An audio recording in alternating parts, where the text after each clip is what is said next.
welcome. In this edition of Yojana May, we would understand various weaving patterns across India. So, weavers, printers, and artisans contribute a variety to the rural as well as the urban workforce, and they have distinct geometric and mathematical creativity in order to keep their work unique, right? So let's say from the far south white state, which is considered as, and therefore we have seen that no chemical dyes were used in the clothes which were worn in the regions of Kerala, and these were pure white with real gold borders that could be seen for most of the saris. Now again, Himachal Pradesh has been known for Kullu fabrics, Kinnor fabrics, and these have bed linens, floor textiles, and other forms.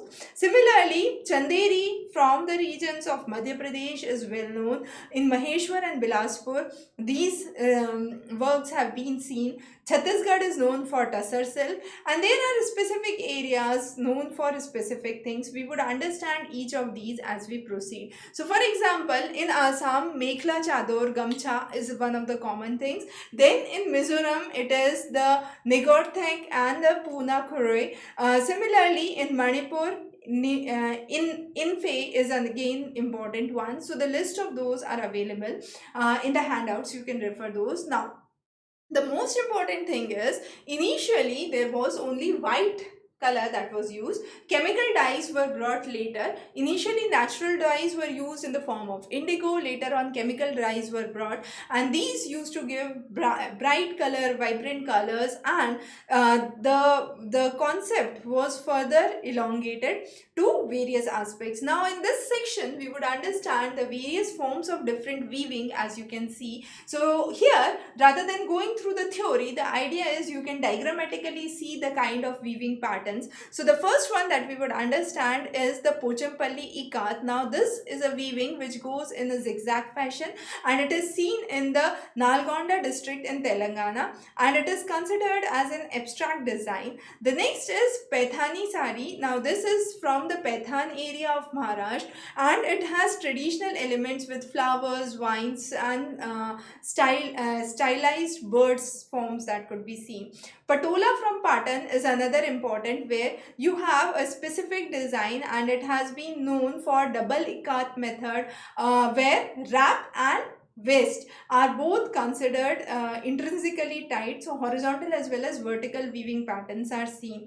The next is Kanchipuram. Kanchipuram silk from Tamil Nadu is known for solid colored borders, and it is used woven. The woven is done using the korvai and the petni techniques, and this is again having forms of we can say peacock, elephant, horses, and has forms of rudraksham or Maya Chakra. The next is Kotadoria. Kotadoria comes from Kota in Rajasthan, and the silk components add luster to it. Usually it's the cotton fabric, and Katha, which is defined as an attribute of Kotadoria, is basically a checked pattern, a cross pattern. The next is Virasat. Now this is a Banarsi satin sari with jari work, and this is again a unique heritage. Then Kunbi saris from the Goa Adivasi people, and this is traditionally made at handlooms by the tribal people. Pashmina woolen saris, these are known for their warmth and the fashion. They are hand spun. The next is Mangalgiri saris. They are from the regions of Andhra Pradesh. They have been established with Nizam border and Pallav. Then Patan Patola sari we have already discussed. Patu cotton sari silk. This is having a sari with a plain zari border and strips. Then Gopalpur Tassar sari. This has been registered under the GI tag in 2012, and this has a chakra or a wheel. And then you have animal motifs with the nature motifs installed in it. The next is Mekhla sari from Assam. Then it has the traditional designs on it. Ikat sari, that is used using the double ikat technique, and has the patterns of tying and dyeing. Then Kanchi cotton, this comes from Kanchipuram. Rather than the Kanchipuram silk, this is another form of Kanchi cotton, that is mainly the cotton sarees. So there are various segments under which the weaving works for, and some of the weavings are for the unstitched cloths. Then there is low maintenance fabrics that are seen, and with the evolution we have seen the weaving techniques have revised. But Paithani weaving is a notion of Lakshya. Now each of the weaving has their own ideas behind it. For example, Paithani weaving talks about ambition, goal setting and spiritual advancements. Patola talks about Vasudev Kutumbakam, that is world is one family, and the geometrical design symbolizes those. Kanchipuram silk talks about dharma, that is righteousness, duty and moral. Banarsi silk talks about shringar, that is the ornament. Then these weaving techniques collaboratively work on more than just a skill.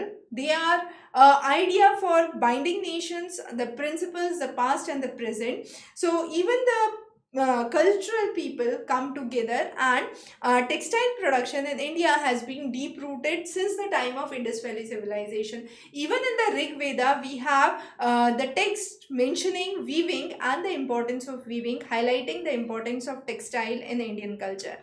Now, talking about the sustainability promotion.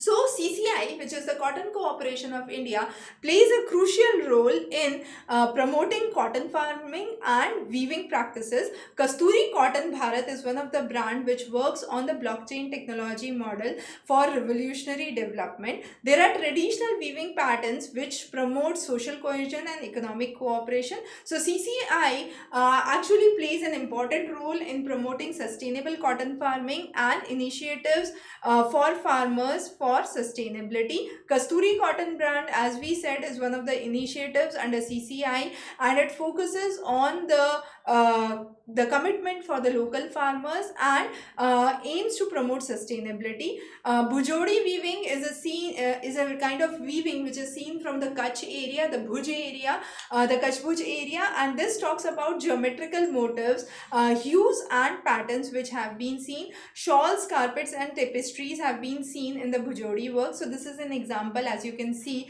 of the Bhujodi shawl. Similarly, we have Ashavalli sarees. These comes from Ahmedabad, and these are known for their unique handloom weaving pattern. These were from the Mughal period, and they were sponsored under the royal patronage, and these sarees have few important works. For example, Jala, which is the open work, Boot, which is the motifs, and Kadwa, which is the brocading. So these are the ways under which floral or geometric themes are embarked, and this is one of the examples of the Ashavalli sarees. Then you have Mashru sarees. Now Mashru is a fusion of silk and cotton, and it is worn by Muslim communities in Gujarat, and this has again a visually appealing pattern, is more durable and is a versatile pattern, and this is an example of Mashru cotton. The next is Patola silk sarees. We have already considered it. Patola from Patan in Gujarat is one of the rare weaving techniques which follows double ikat method with wrap and whisk red threads which are seen. Khadi, as we all know, Khadi is one of the symbols of India and the nationalism of India. Now, Gandhiji introduced weaving in the ashrams in Ahmedabad by the textile mill owners in Ahmedabad, and soon realized that this was not beneficial directly to the farmers. And then at the second Gujarat Education Conference in Bharuch, he came along with Gangaben Majumdar, who actually talked about researching on traditional spinning methods and marketing it. So Khadi is unique in itself, and through the Khadi village industries, Indian Khadi is bringing in employment opportunities and manufacturing for various people.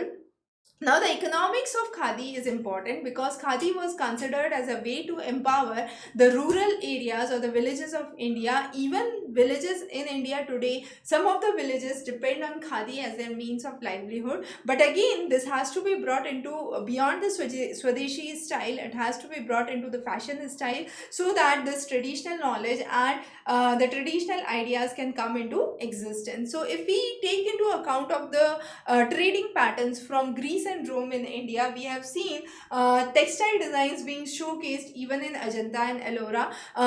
You have rose madder cloth which has been seen from Mohenjo-daro excavations, and Indian textiles, hand spun, hand woven cloth has been appreciated across the globe. After independence, when at independence charkha or spinning wheel was seen as a symbol of independence movement, symbol of nationalism, we have seen that the economic activity flourished because of khadi after the independence, but that did not move for a longer period, and now we need to work for a sustainable solution to promote khadi in the international and the national markets as well.